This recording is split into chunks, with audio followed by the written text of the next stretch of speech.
Hello Worthington Juniors. This MCA review is all about the equations of circles, how to write them, how to get them from a picture. So first we're going to start with how we even come up with the equation for a radius of a circle. So if we take a circle in the coordinate plane, here's our x and our y axis, we have a circle, we consider its center to be somewhere, some h, some k, some ordered pair, and then a point on the circle is x, y. What we actually find out is the distance from the center to the side of a circle is the radius. We defined that earlier. Now if we want to find the length between them, we would use the distance formula, if you remember that from our distance formula video.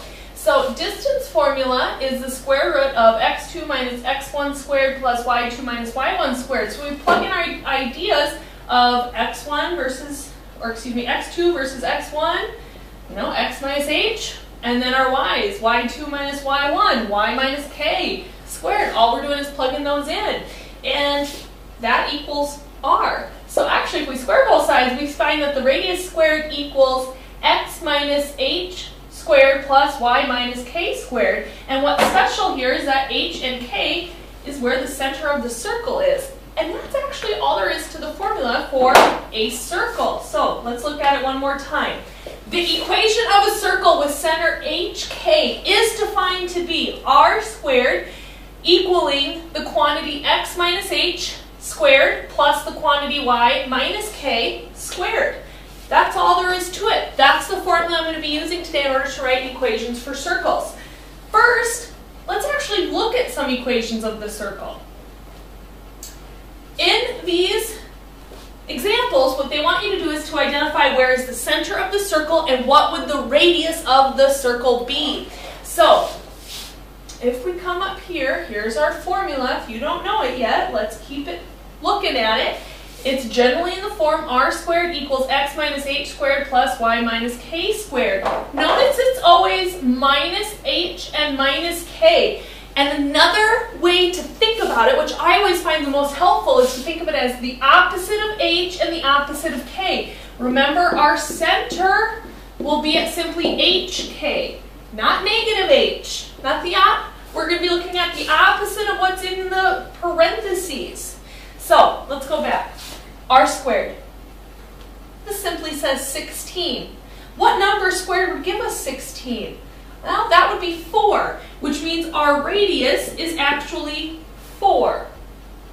Now, where is the center? The center is at h and k. Well, there is no addition or subtraction going on to these x's and these y's, which means our center is going to simply be at 0, 0. It didn't get moved anywhere. We're starting at the origin, and it's staying at the origin.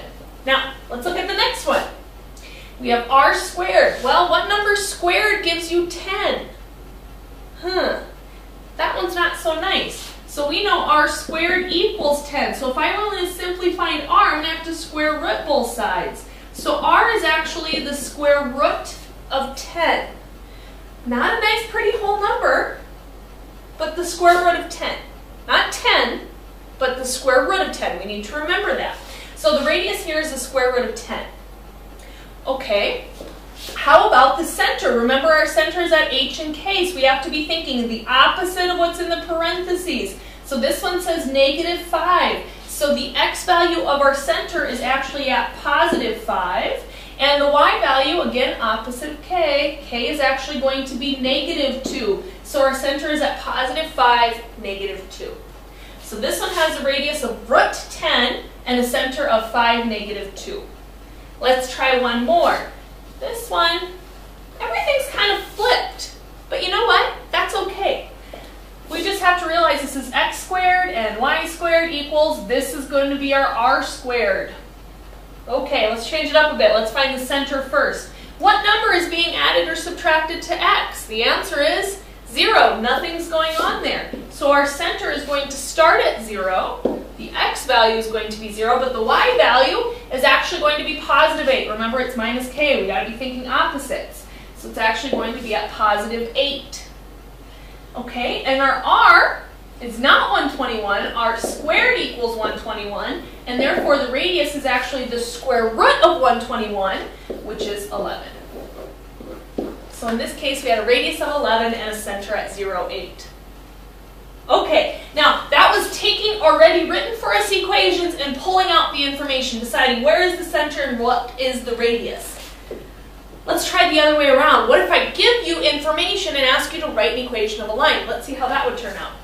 Someone says write, well, it's supposed to be an equation of a circle. If you've had me in class, you know I have some typos. I apologize. Here we go. This one says circle A needs to have a center at 4, -2, and a radius at 3. Now, if you don't remember, we're going to be using the formula r squared equals x minus h squared plus y minus k squared. Remember, h and k are where your center is. So h is going to be 4 and k is going to be -2 and r is going to be 3. Plug it in. Here we go. We're going to have 3 squared equals the quantity x minus 4 squared plus y minus -2 squared. Now, a couple of small things we can do. Simplify. When you're asked to subtract a negative, what are you really doing? Well, you're adding. And r squared, yep, it's 3 squared, but we could really write it nice. 3 squared is 9, and 9 equals x minus 4 squared plus y plus 2 squared. That is our equation. All right, that one was nice. Let's try another one, a little bit more challenging. This one wants circle B. It's going to pass through the point -2, 6. It's passing through that point. That's not the center. It says its center is at -6, 3. So what information is missing here that we've had before and we don't have now? Well, the answer to that is the radius. So we're going to need to find the radius. Let's start with what we do know. What we do know is the center. So we know our radius squared is going to equal x minus -6. If we subtract a -6, we are really adding. Squared plus y minus 3 squared. Notice we have the opposites in the parentheses. The opposite of -6 is +6. The opposite of +6 is -3. This is our general formula. It's not finished yet. What we have to have before we can call it complete is the actual radius. Well, how are we going to find that?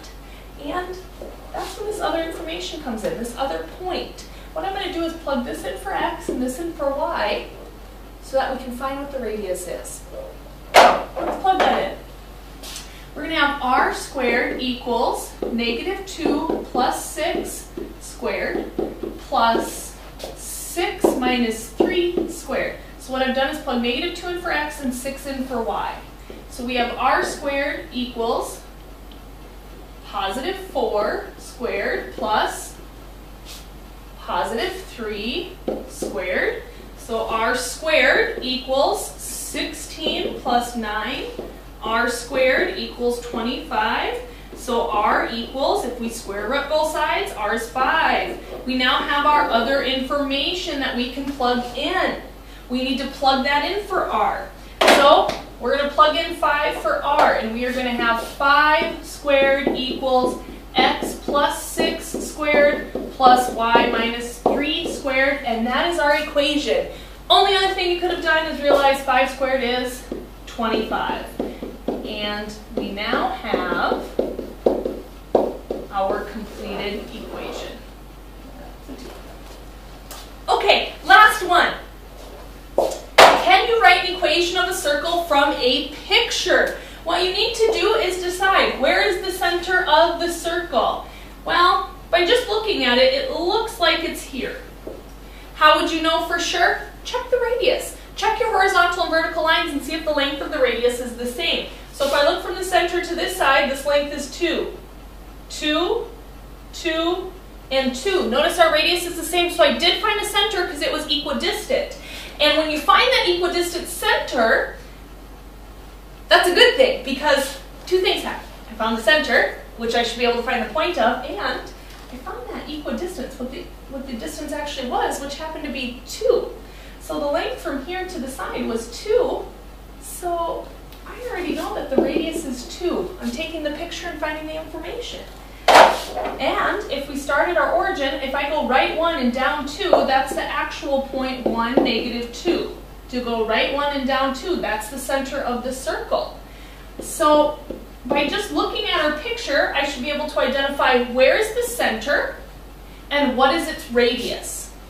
Once I have found that information, I get to just plug it into that same formula again. I'm going to take r squared and set it equal to x minus h squared plus y minus k squared. Again, we have that subtracting the negative, or the same idea that we should have opposites. If this is positive 1, I should see negative 1. If this is negative 2, I should see a positive 2 because I'm subtracting that number. So what the formula reduces to is 4 equals x minus 1 squared plus y plus 2 squared. And that's the equation of a circle. And that's it. That's all you need to know. And that's how we plug in numbers into our equation of a circle. That's how we get the numbers out of a picture, or how we got them out of the equation in the first place. So hopefully you'll be ready to go for your MCAs if you have any questions on the radius of a circle.